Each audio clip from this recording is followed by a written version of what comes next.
Good afternoon. Welcome to the City Club. Lively conversation. We on? Good afternoon. I'm Paddy Tillett, Chairman of the City Club, and I'd like to welcome you to today's Friday Forum on the state of the Port of Portland and the first major presentation of its new Executive Director, Bill Wyatt. First of all, some announcements.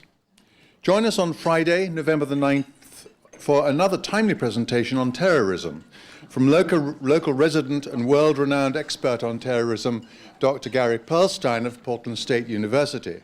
You'll notice the tables are further away from the podium now. Within 24 hours of the September 11th disaster, 100 journalists from around the world had called Dr. Pearlstein to get his perspective on events. So join us and take advantage of this opportunity to ask questions of your own. That'll be here at the MAC. Our sincere thanks to all of those of you who have responded to my letter asking you to participate generally in this year's annual fund campaign. We've already raised over $75,000. With help from those of you who've not yet contributed, we can surpass our goal of $95,000. Remember, you don't have to write that check for the total amount. This year, your pledge can be deducted from your credit card on a monthly basis to make it really dangerous. Another recent innovation is that you can now join the club, make luncheon reservations and hear Friday programs online by checking out our website at www.pdxcityclub.org. This is the third week in which we've handed out name tags at Friday forums. I'd encourage you to wear them during the program. This is your opportunity to meet and get to know people and for them to know who you are. And if you have questions about the club, both board and staff members have these plastic labels, so you can ask us questions. Our member host today is Arnold Cogan, who's a member of the Board of Governors and managing partner of Cogan Owens Cogan. He will ask the first question of our speaker. Following Arnold's question, the floor will be open to members to ask questions. Please line up by the microphone here before Arnold has finished so we can make the most of our speaker's time. Identify yourself as a City Club member and be quick and concise, please, with your question. Broadcast of City Club programs this quarter is made possible in part by corporate underwriting from Legacy Health Systems, Pope & Talbot Incorporated, and Washington Mutual Savings Bank. We're very grateful for their support. Finally, a reminder to the board members, we'll convene for our retreat meeting in the Ainsworth room at the top of the stairs immediately after the program, and we'll begin at 1:30 sharp. Bill Wyatt took over as the new Executive Director of the Port of Portland on the 1st of October. He took on responsibility for 5 marine terminals, over 3,000 acres of industrial real estate, and 4 airports, including Portland International. As if that wasn't enough, the whole nature of civil aviation changed just days after his selection. One of the toughest issues left by his predecessor, Mike Thorne, is that of deepening the Columbia Channel. The port's new chief is faced with reconciling the future viability of Portland as a world port with consequences for the environment that many have represented as too dire to even contemplate. But if anyone's up to this task, it's Bill Wyatt. He was born and raised in Astoria. He spent his childhood immersed in politics and went on to that cradle of leadership, Willamette University, and then on to the University of Oregon. He has 30 years of experience of business and politics in Oregon, including a stint in the Oregon House of Representatives, becoming Executive Director and President of the Association for Portland Progress in 1981, followed by 8 years as President of the Oregon Business Council. And most recently, 6 years in the governor's office as his chief of staff, where he presided over an $11 billion budget. Bill, we're delighted to have you here with us today and are intrigued to know what you plan to do with this set of superhuman tasks. So, ladies and gentlemen, please welcome to the City Club the new Executive Director of the Port of Portland, Bill Wyatt.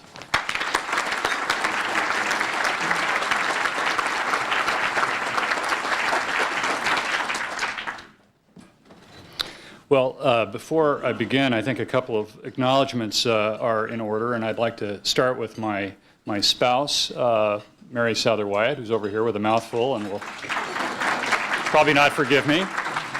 and my father and former Port Commissioner, Wendell Wyatt, who's here as well.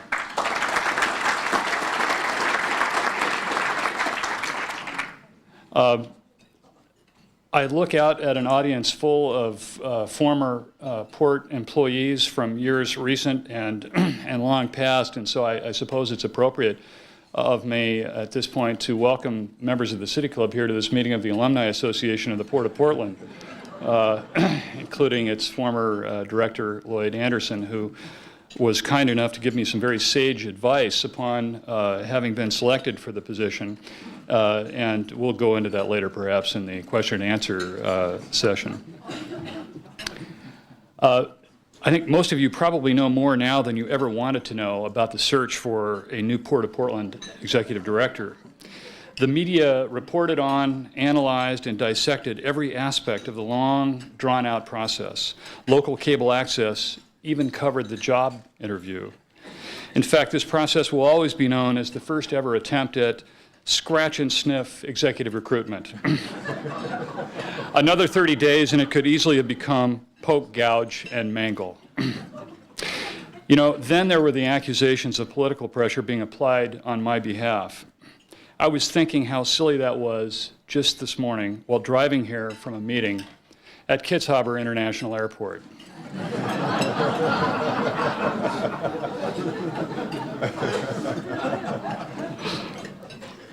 The governor is a frequent flyer, after all. Regardless of the challenges of the selection process, I'm pleased to be with you here today as the Port's new executive director. Between the time I was hired and my first day on the job, many of the Port's priorities changed in a very dramatic fashion. Like many of you, I first learned of the events of September 11th from television. But the television I was watching was in a coffee bar in a tiny village north of Lisbon, Portugal, where my wife and I were vacationing. To be in a foreign country when your nation is under attack is something no American has experienced since my parents' generation. My heart was in Oregon, my duty was in Oregon, yet we were thousands of miles from home.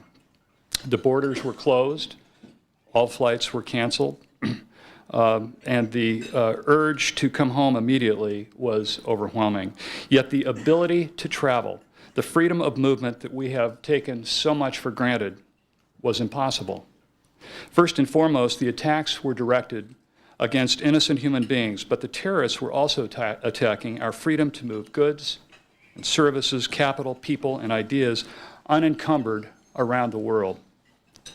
The Port of Portland is the bridge that connects Oregon to the world through 5 marine terminals and Portland International Airport. Trade represents 10% of Oregon's gross state product. Oregon ranks 6th among U.S. states in terms of the importance of exports to the economy. That translates to over $900 million of business revenue generated annually and nearly $1 billion of personal income and $112 million of state and local taxes generated each year. Altogether, 1 in 6 Portland metro area jobs are related to port activities. We are truly global citizens. What happens in the world affects us all. First, aviation has clearly been affected. PDX, Portland International Airport, is much like a small city covering over 3,000 acres of property with over 1.5 million square feet of terminal space and 11 miles of fence line. There are 10,000 people who work in and around the airport. 314,300 flights leave PDX annually, serving nearly 14 million passengers. The fundamental design paradigm for this airport and for all U.S. airports was predicated on an entirely different worldview. That has clearly changed forever. Reviewing the overall security of this facility won't happen overnight, but we will do it. Security is one of those odd commodities. The more we talk about its specifics, the less we have. In order to balance the importance of public confidence with the need for confidentiality, I appointed a task force of prominent and well-respected Oregonians to review all aspects of security at PDX. When former Governor Neil Goldschmidt agreed to head this task force, I knew the inevitable result would be the most innovative security program in the country. Last week, Neil and key members of his team met with FAA Administrator Jane Garvey to discuss making PDX the site of a new series of pilot projects to test cutting-edge new security options. Cutting-edge new technologies could include new devices such as biorhythmic identification through fingerprint, iris, and facial recognition. This is the world in which we now live. We can't do it all on our own. We need federal standardization for security. The Port of Portland will lobby for imposing an FAA requirement that all bags be screened, and sooner rather than later. We will push for a more comprehensive database to conduct federal background checks that includes critical information from agencies like the INS. And while we're grateful both houses of Congress have now passed aviation security bills with funding mechanisms, we hope they can quickly come to agreement on checkpoint screeners, training, and operating standards. This is critical. The safety of the traveling public is our top priority. But know that airport security is a journey and not a final destination. We will be engaged in the business of improving this system forever. Right now, if we can quickly master our security challenges, we can position PDX to gain market share while other airports and communities put it on the back burner. The port will continue to concentrate on retaining air passenger and international air cargo services. And as the aviation industry recuperates and the global economy allows, we will continue to pursue international passenger service, including direct flights to Japan, Mexico, Europe, and other destinations. The impact of September 11th on marine activities hasn't been quite as immediate, but the underlying weakness in the economy, which predated the events of September 11th, is being felt. In fact, just yesterday, we were notified by Hanjin Shipping, one of our major container lines, that owing to the significant overcapacity in the global container business and what they characterize as a global recession, they would be shifting their containers in Portland onto other liners and suspending their own service to Portland. This isn't good news, but it's also to be expected in light of the weakness in the global economy and the strength of the U.S. dollar. Nevertheless, we've been assured by Hanjin executives that they hope to return to service in this market as global economic conditions warrant, and I'll be having the opportunity to meet with the executives of Hanjin and the other liner services that service Portland in the very near future. Here's how this industry works. Shipping lines depend on continuous movement of goods, a balance of imports and exports. Our maritime trade is primarily export by a 4-to-1 margin. That makes us unique and very unusual in the world of ports. As consumer confidence has dropped, so has the demand for imported goods, and that means less capacity for ships to carry Oregon exports back out. Signs of an economic slump in this region were evident well before September 11th. Oregon has the worst unemployment rate of the lower 48 states. We have lost 30,000 jobs since last November, and that figure doesn't include jobs lost since September 11th. The Portland-Vancouver unemployment rate is the highest in 8 years, and this morning, more bad unemployment news nationally as the unemployment rate had its biggest one-month jump in 21 years. There is much discussion in the region on how we can put people back to work and ensure our children have good jobs in the future. The port intends to play a significant role in this effort. Indeed, I'm pleased to have accepted a position on the Governor's Economic Strategy Advisory Group, where I'll have the opportunity to work with leaders in Oregon's private and public sector to recommend policies and actions aimed at stimulating Oregon's economy, both in the short and the long term. But the test for all of us is not just how we manage our way through tough economic times, but how we set our goals, how seriously we are committed to achieving them, and whether we are fundamentally capable of taking the difficult things and getting them done. And the only way to do that is to bring the whole community on board. For too long, the port has been viewed as off by itself, a bit isolated, perhaps even arrogant in the minds of some, not subject to community decision-making and not recognized for what it is, one of the great assets of this region. The port is a different kind of government because it operates off of earned income from customers and very little from the tax rolls. Indeed, only 3% of our operating income comes from taxes. Yet we have the responsibility of a public agency to be responsive and to be accountable. The port has been under the magnifying glass in the media, and rightly so.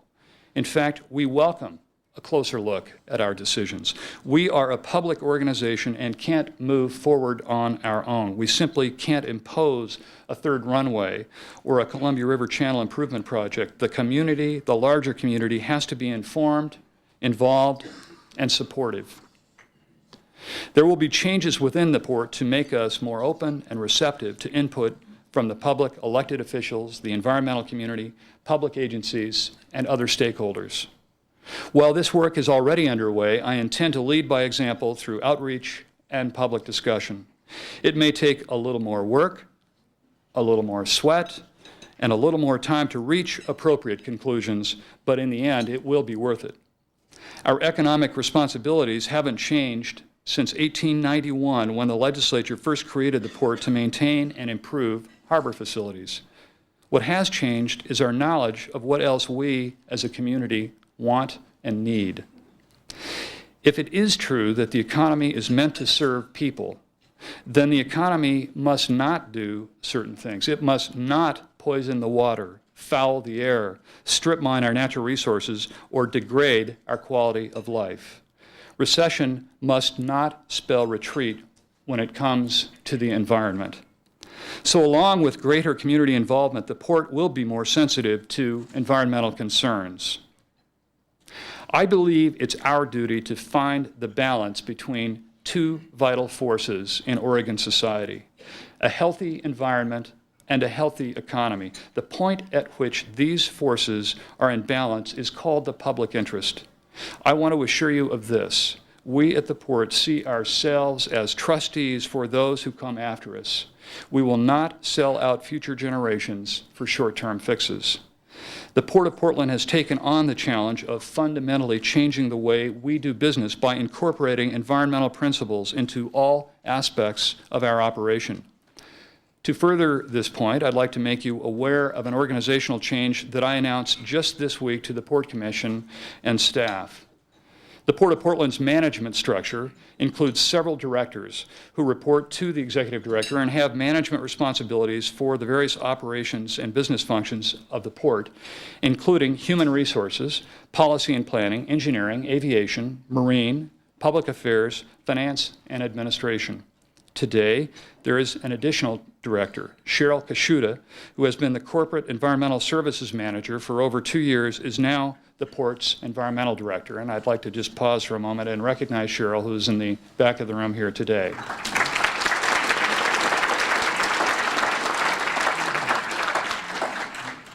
Her job, in short, is to weave a fabric of environmental awareness and concern throughout the organization. Her elevated position will give her added clout within the port and greater visibility in the community. She brings to this new status an already strong staff and a record of achievement. Only a handful of other ports have implemented a comprehensive environmental management system that applies to both air and marine facilities. And the Port of Portland is a leader in setting environmental objectives and targets. These include reducing greenhouse gas emissions, improving and protecting water quality, reducing waste generation and hazardous waste materials use, and minimizing impacts to natural resources. One objective is now a reality, moving the Superfund cleanup process of the lower Willamette into high gear. So far, the EPA has identified 69 public agencies and private companies as potentially responsible for the pollution of the harbor, with hundreds more yet to be identified. The port has helped lead the way, working with the principal parties to begin the cleanup faster than otherwise would have happened. The first phase of investigating the extent of contamination and deciding the best way to clean it up often takes as much as 15 or 20 years to complete. The lower Willamette process will only take 3 to 5 years. This is one of the most responsive first phases of a Superfund cleanup site in the country. It's great news for the health of the Willamette and for our community. Our vision is clear. Our commitment runs deep. Grow economically while preserving our excellent quality of life and invest in public facilities for this and future generations in partnership with the larger community. And right now, there is no investment more important to our connection with trading partners around the globe than the Columbia River Channel Improvement Project. When we think of Oregon, we see in our mind's eye Multnomah Falls or Cascade Head, Mount Hood, the Wallowas, Steens Mountain. The scenery is so overwhelming that sometimes we lose sight of the human face in the landscape. But Oregon is a community of people with a history of trade on the Columbia, going back to the Native Americans who met every year to exchange goods near Celilo Falls. So let me express this argument in human terms. Dave Murdoch is a farmer. He grows ryegrass near Oregon. He has 45 employees. Here's how Dave sees it. Counting those employees plus their dependents, 458 lives depend on the ability to move his ryegrass down the Columbia to the ocean. In Dave's words, not deepening the channel means shutting down his business. These families rely on the port. Their communities, their schools, their businesses rely on the port and a navigational channel that accommodates today's deeper draft vessels. This is a situation that can be repeated 1,000 times. Literally, over 1,000 businesses rely on the Columbia River system as their access to the global marketplace. We have to function for the people and businesses that rely on this system in rural areas as well as for the metro region. It shouldn't be every town for itself, every county for itself. It should be Oregon as one. That's what this project is all about. It's about the region and the community, and if the region doesn't agree, then it won't get done. Let me tell you why we think it should. First of all, this isn't just about the Port of Portland. The Lower Columbia River system also includes St. Helens and Astoria in Oregon, and Longview, Kalama, and Vancouver in Washington. It also includes the 17 upriver ports from Cascade Locks to Lewiston, whose local economies are even more dependent upon riverborne commerce. The value of foreign waterborne trade was nearly $14 billion in 2000, with about 2,000 ocean-going vessel calls per year. The Columbia River is the region's link to world markets and a strategic corridor for the nation. Literally, for Oregon agricultural producers, this is the farm-to-market transportation system. Portland is the leading wheat export port in the United States. About 40% of all wheat exports go through Columbia River ports. In fact, the Columbia River is the second largest grain trading system in the world, second only to the Mississippi. 85% of the wheat grown in Oregon is exported. It's just barely an exaggeration to say Oregon wouldn't grow wheat if we couldn't ship it out. Portland ships containers from 40 states, including shipments from businesses in 28 out of 36 Oregon counties. Oregon and regional shippers enjoy the $68 million in annual transportation cost savings resulting from Portland container service. Let's be clear, we're not the largest container port on the West Coast, far from it. But we are the third largest in total tonnage. Like so many things about Portland, we're a niche market and are very sensitive to competition and global trends. Yet the service we do provide is vital to the overall economic health of our region. But our ability to continue that is in jeopardy. The existing 40-foot channel is too shallow to handle the new generation of larger deep draft ships when they are fully loaded. These more efficient vessels account for an increasing share of the world's fleet. As larger ships enter the trade in greater numbers, the channel depth limitation increasingly threatens the region's ability to provide competitively priced transportation. 75% of the Trans-Pacific container shipping fleet is now constrained by the existing channel and cannot be fully loaded. Over half of the grain fleet is similarly constrained. Regional growers and producers who rely on these ships to reach world markets at competitive costs can't wait much longer for us to catch up with this industry trend. In addition, recent drought years and the resulting low water conditions have underscored the need to deepen the river to provide dependable, year-round deep draft capacity. For more than 100 years, the lower Columbia River Navigation Channel has been dredged to ensure the safe passage of cargo ships making the 114-mile trip between Portland and the ocean. Adequate water depth is still essential if we are to remain viable in the markets we serve. Here's one more example of why it's important. Export commodities such as soda ash, soybeans, and sorghum has increased substantially at Columbia River ports. These commodities are loaded onto the same deep draft vessels as wheat and corn. These cargoes are another 4 to 5 million tons and growing, and directly generate about 100 family wage jobs per million tons of cargo. These jobs are spread from Astoria to Ontario. But there is more at risk here than jobs. Current users of the river, the power companies, the ports, the fishermen, and boaters, all share the same challenge. And that is to ensure the survival of the ecosystem, and in particular, the lower river estuary. But into our channel deepening project is a plan for significant ecosystem improvements in the lower Columbia River estuary, including restoring access to 38 miles of spawning streams and restoring 1,250 acres of wetland habitat for wildlife. The Port of Portland is committed to finding the most cost-effective and environmentally sound method of deepening the Columbia River and preserving the region's position as a gateway for international trade.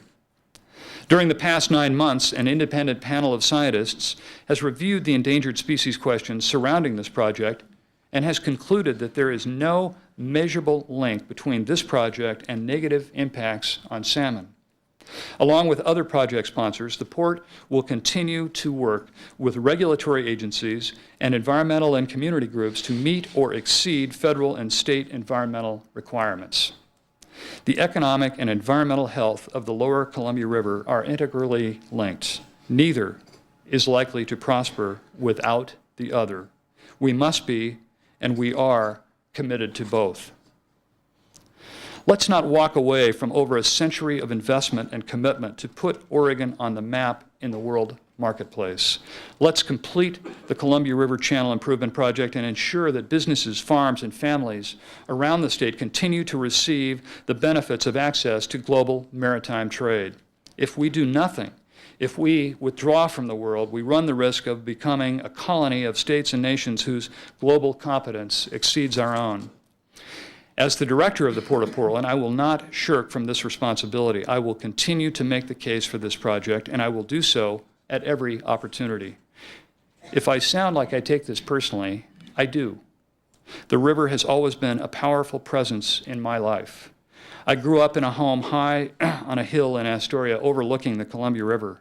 I spent hours watching the big ships as they crossed the bar and anchored or moved up the river. My friends were nearly all from families of longshoremen and fishermen. At 14, I followed an Astoria rite of passage and went with others from Astoria to the Bumblebee Cannery in Alaska. At 18, I was a fish buyer on the Columbia River, back when there were plenty. When I was 24, I was elected to a seat in the state legislature representing lower river communities.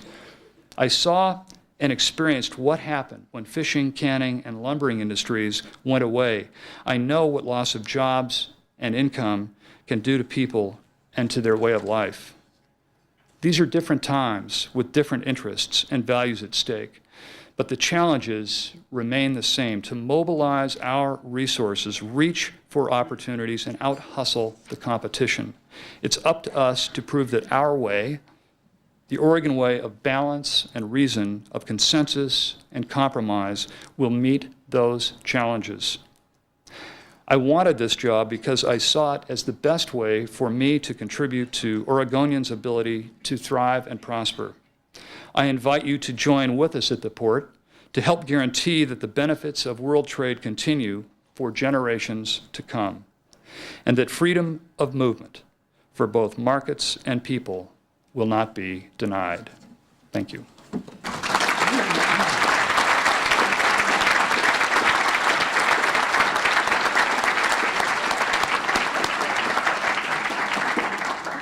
Thank you very much, Bill. It's good to have you here. Good to have you at the port as in the new executive director position, and for spending this time with us so early when you've been on the job for such a short time. So thank you for that. My question is that it's difficult to put the September 11th attack aside, but I know that before that event, you, Bill, must have thought about what major accomplishments would you like to see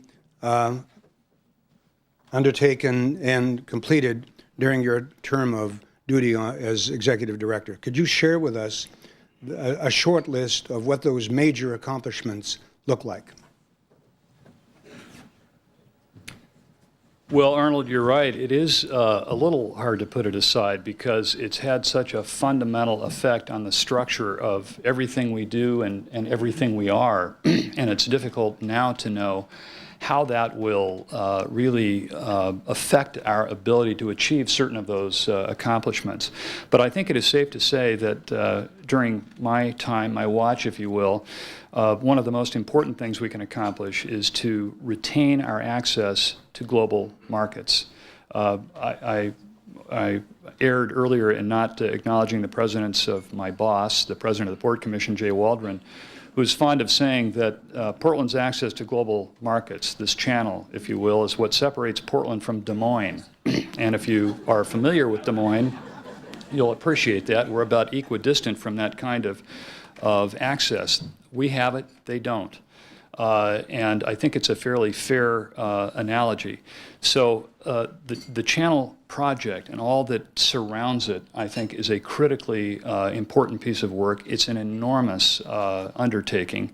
The project itself costs about $300 million, which really doesn't do it justice in terms of the order of magnitude of all that we must do and consider. I also think that there is and has been well underway the development of a long-term marine strategy at the port. We are different. As I said earlier, we're not the biggest. We're far from it.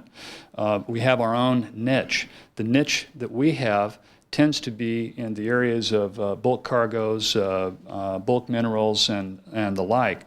And while this is maybe not the sexiest topic in the world, this happens to be a niche that other ports, larger ports, are getting out of. So there are tremendous opportunities for us to take advantage of the largesse based upon where other ports see their own future headed. I think the maintenance and the development of a strong container facility here continues to be very important. We'll never be an enormous container port. We don't have the population. We're not, as they say in the trade, we're not a load center here in Portland. But the access to containers is very, very important. And the other aspects of our marine business are particularly important for that because that's what allows us to pay for an enterprise which doesn't generate sufficient funds on its own, the container business. So I think maintaining and growing our access to global markets is a very, very important piece of my work here at the port, and I'll feel very good if at the end of the day I can look back and see some accomplishment there. On the air side, I suppose if you think of the marine business as kind of the big shoulder business. The air side is sort of the new economy, if you will. Air cargo is a growing business, not at this particular moment, but that's related more to the global economy. We need to increase access to other points around the globe. We have direct access now to Japan and to Europe and to Korea. We need more, and more is available for us. And so increasing access to those markets from PDX for cargo is very, very important. And frankly, increasing access for the citizens of our region to other points on the globe. We think of Asia, certainly, because we're a Pacific Rim state. But Mexico is one of our largest trading partners. We do a lot of business with Europe, and it may well be that Europe is our first point of success. And so increasing access to other points of the globe, getting better service to other points in this country.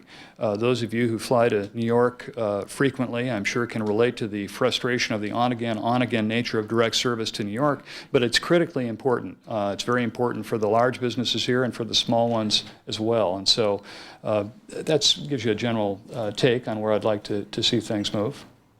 Yeah. Bill Savage, member. Could you comment on the deepening project? Where are we on the project? What has to happen before it start? What steps has to happen? And then, if assuming it's approved and started, how long will it take? Okay. The port has been designated. This is actually a project of the Corps of Engineers, and the port has been designated as a non-federal sponsor. So we're able to participate in developing the information which will be used by regulatory agencies in determining whether or not the project proceeds. Sometime, we hope, within the next 30 to 60 days, I'll create a little window here, the Corps will release something called a biological assessment, which is kind of the baseline piece of data and information. It's a substantial body of work, which the regulatory agencies, in this case the National Marine Fisheries Service, the U.S. Fish and Wildlife Service, will use to determine whether or not the endangered species which live in the river are in jeopardy. They literally issue an opinion. And it'll be one of two, jeopardy or no jeopardy. No jeopardy means basically that the project as outlined can proceed without jeopardizing the endangered species. Once we get an opinion that the project can live with, we'll go back to Congress, which has already authorized money for the project, and seek an appropriation. Getting the authorization really is the start point for all of this. The project is, I'm kind of a little foggy here, but it seems to me that it takes about 1.5 years or so, because there are windows within which you work under certain circumstances and certain times of the year. But I think if everything went according to plan, which is precisely how I expect it to go, it's a joke. We could have, I think, a channel improvement project sometime in 2004 or 5. Andrew Wheeler, you mentioned Lewiston, and you mentioned wheat exports, I should say. And it makes me think of if the port moves to Lewiston, if the dams are taken out, what would happen to the port activity, and what would happen to the wheat farmer? Would they have a way to get to market that is reasonably economic? It would be difficult to move wheat up and down the Columbia River system without barges, because this isn't just wheat from eastern Oregon. We drain a basin of wheat that stretches from here to Kansas. And the Columbia River system is an integral part of that whole transportation network. Rail provides some of that. Barge provides a tremendous amount. I'm reminded of this every day, because as I look out this fabulous new office that I am located in, that Pete Mark built for the port just a couple of years ago, I stare at the Louis Dreyfus grain elevator. It's every day there's a new ship there. Barges come in, wheat goes off, wheat goes in. It's a great little learning experience for me. Barges are critical to the food transportation system on the Columbia River. The governor, and I'm often reminded of this, when he spoke about dam breaching 2 years ago, I think it was, down in Eugene, made a very important point, and I want to underscore this here. He never talked about breaching the dams ipso facto. His point was, if we're going to have a restoration plan, let's look at all the options and consider the implications of each. The point he makes about the breaching option, of course, only applied to the Snake River dams further upriver. But that is, there is economic mitigation that would have to result from any of the consequences of such an action. And I'm here to tell you that I think the economic mitigation would be absolutely extraordinary, because it would disrupt what I earlier described to you as the second largest grain trading system in the world. And it would make, I think, the future very dim indeed for people who are in the grain trade, either as growers, producers, or exporters. Ah, here we go. All right. I'm not sure what it means. Ships on rails. I'm Ray Polanyi, member of the City Club, and you mentioned in your speech the concern for the economy and for the environment. I think after September 11, there was a broad realization that our transportation system lacks a rail component, a strong rail component, both in freight and in passengers. I think there is a tremendous opportunity by using rail to avoid deepening the channel. The channel deepening really is only for the deep draft vessels. The barges and a lot of the vessels can continue to ply. You're from Astoria. Astoria has been in the doldrums for a long, long time. A tremendous opportunity there again to build a good port at Astoria with good transshipping from rail and from barges. The question is, how about it? The secret plan, eh, Ray? You want the secret plan. Well, you know, it's interesting. During the so-called job interview, the community forum that was held with the 4 finalists at that time for the position I now hold, a question was asked of the candidate Tei Yoshitani, who's hands down a real pro in the port business and is now the executive director of the Port of Oakland. And the fellow who asked the question is somebody I went to high school with, so I knew this fellow, and he asked about essentially the same question. And now Tay, I think, was making his first visit to Portland. I'm not sure that he'd ever been here before, and so he may have known where Astoria was, but otherwise was unfamiliar. And his response was, well, let's see, how many railroads serve Astoria? How many interstate freeways serve Astoria? What's the supporting land base that supports any kind of port activity? And the answer is there is no commercial railroad service to where the deep water facilities would be located now or likely into the far future, and there are no interstate freeways. And the executive director of the Port of Astoria, I have heard publicly acknowledge the fact that they just don't have the land to support the port activity, because there is a synergy that has to occur here, and all of those things need to be in place. One of the things that makes Portland such a powerful presence, if you will, as a port is that we have 2 transcontinental railroads, 2 interstate freeways, north, south, east, west. Well, there just aren't very many other places in the country that combine that sort of infrastructure with global ocean-going access as an international seaport. And so I think it's a good point. And while you're on the subject of rail, Ray, I guess I just want to add this pitch. So many of the investments that we've made in soda ash and potash, which come from distant places, have a really largely unknown beneficial effect on our region, and that is because of the long-term agreements that are executed in order to ship potash from here to wherever. The railroads have made enormous investments in their infrastructure, and the good news is the rest of our region gets tremendous synergy from that. They get to use those rails for all kinds of other things.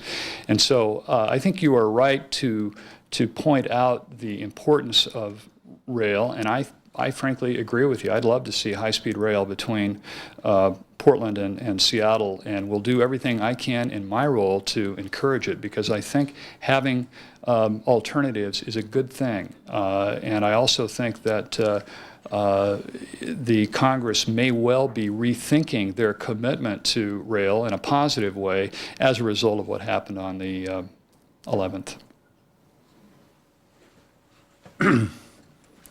John Leeper, City Club. Mr. Wyatt, I was very pleased to hear your comments about the environment and your concern about them.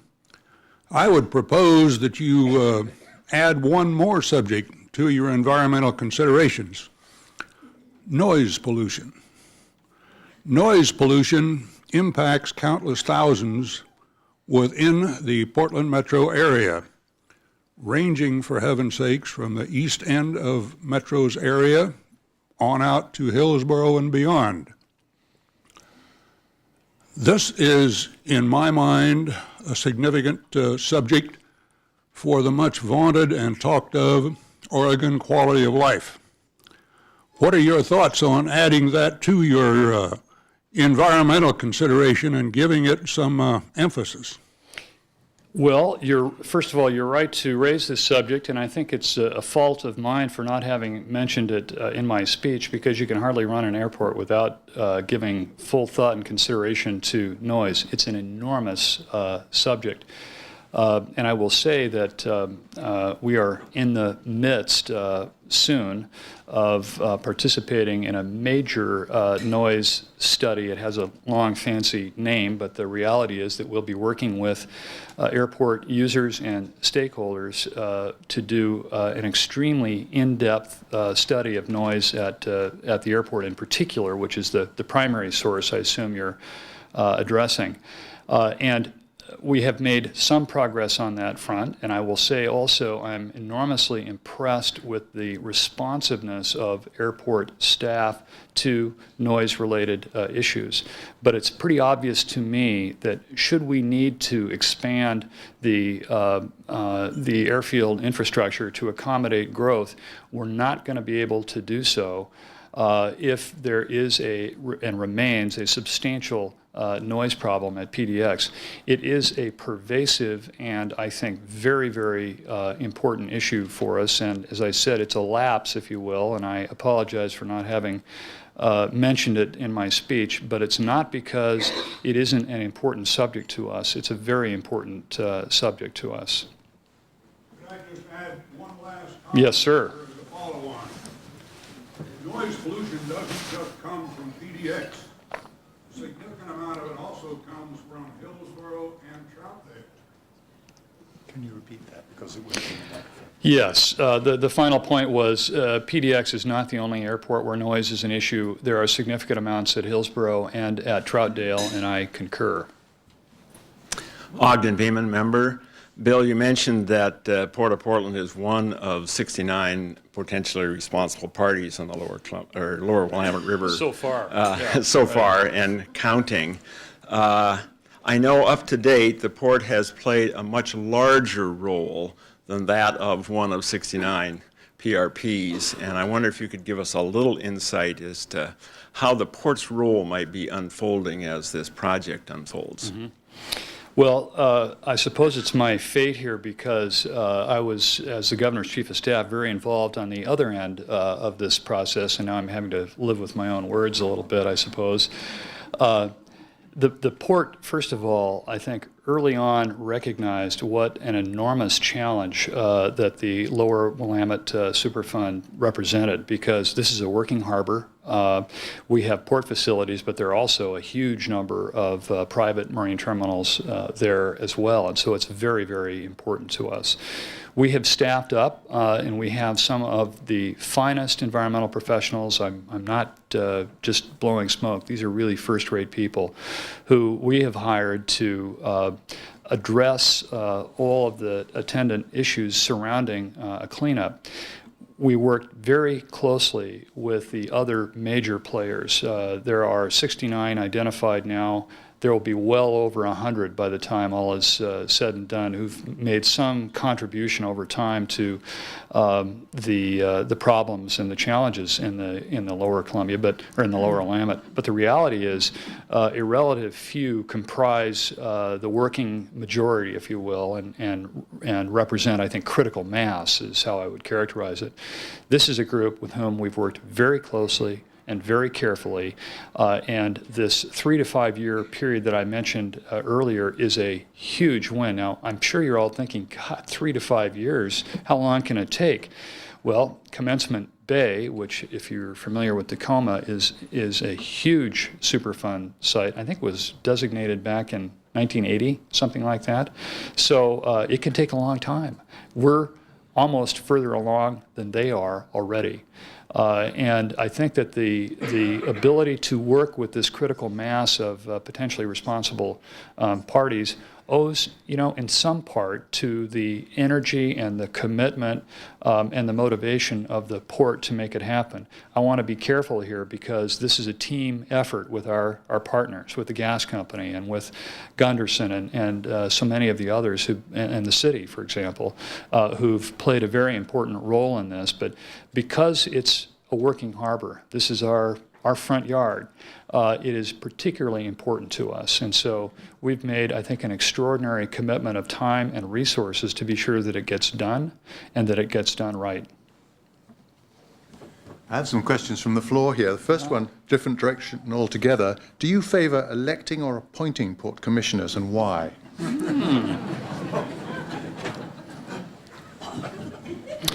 Well, that's a good question.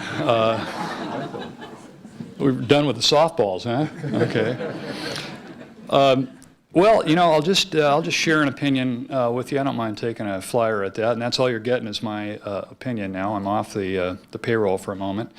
I believe the Port of Portland and the Port of Coos Bay are the only ports in Oregon who have commissioners appointed by the governor. And the governor just the other day appointed a new commissioner to take Michael Powell's place, who's retiring after 8 years of tremendous service to this community. And his name is Bill Thorndike. Many of you probably haven't heard of him. He's from Medford. We have another commissioner, Bob Eaton, who is from Astoria. The next governor will probably make the next appointment. It wouldn't surprise me to see somebody from, say, Pendleton or upriver somewhere. And then we have our 6 commissioners, Commissioner Waldron and the others who are from here in the metropolitan county. The point I'm making is that this Port of Portland is increasingly viewed as and becoming a port of Oregon.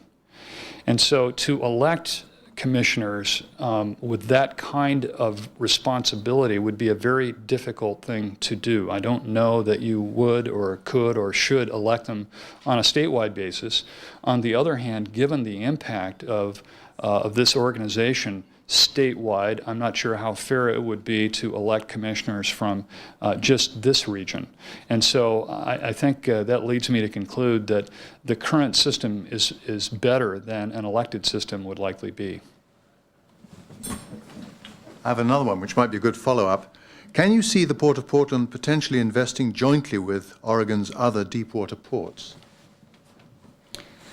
This is a good question, and I think I have a list of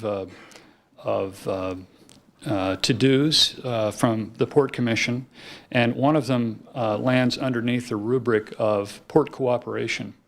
This is very important for us and for our continued survival because the Columbia River is a system. We are a port in that system, but it's a large and very complex system with ports all the way from Astoria to Lewiston. Now, other ports, Seattle, for example, or Long Beach, or Oakland, are entities into and of themselves and really don't comprise a system much like we have.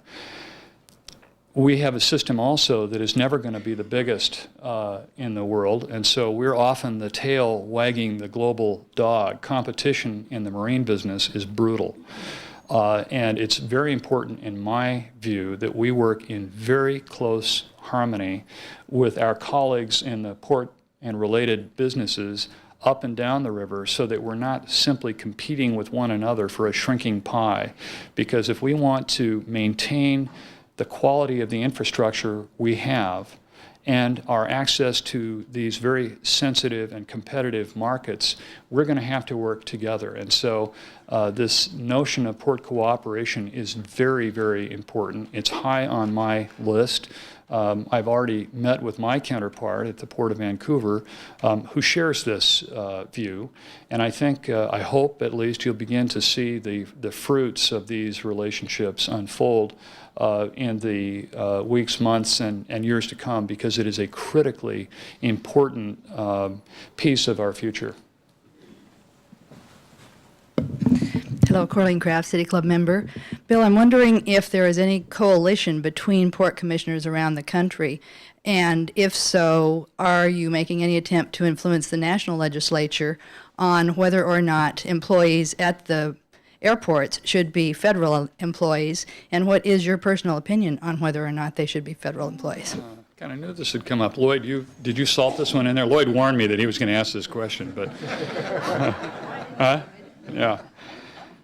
The answer to the first question is yes. We belong to it's a national association. I don't have the acronym down yet. Haven't been there yet, but I'm sure I'll have that opportunity soon. And there is a national position, if you will, from ports authorities who manage airports. But by the way, most airports are not run by ports. They're run by cities or other municipal jurisdictions, which is another thing that makes us unique. We have a consolidated port authority. You know, on this subject, I guess I would say, number one, I'm almost at a point where I don't care what they do as long as they do it pretty fast, because the current situation is just untenable. We have employees out there who work for private security firms who are hired by the airlines. That's just the current structure now, who really aren't altogether certain what their future is going to be. Are they going to be federal employees? Are they going to have a chance to be federal employees? Are they going to be private employees? How are they going to be paid? What's their tenure? What's their responsibility? And if I were to urge anything, I would just say do something fast.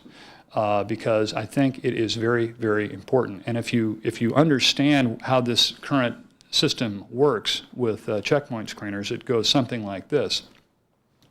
The FAA, in theory, has national standards, although if you travel very much, your experience from one airport to the next is likely to be different. They require the airports to provide checkpoint screening. Or rather, I should say the airlines at each airport. They form security companies or security committees, and the committees go out and hire private companies to provide this service. Until recently, the private companies that provided this service did so at a minimum wage. One of the reasons we experienced, like all other airports, such long lines in the first few days after September 11th is that, as you might imagine, this isn't always the most pleasant work in the world. And for $7 an hour, you can only take so much abuse before you get tired and leave. And people left in droves.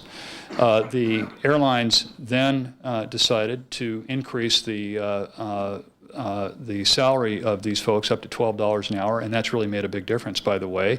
And we now have a fairly stable workforce to work with. We've expanded the number of checkpoints, and as a result, the lines are, not surprisingly, shorter.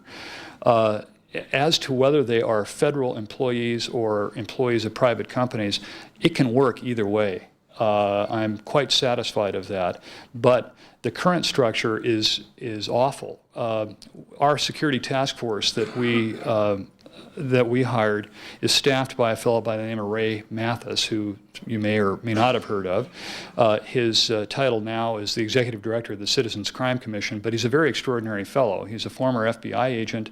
He was the head of counterterrorism for NATO, and after the Lockerbie incident, became the Director of Security for Pan American Airlines. And he tells a very interesting story.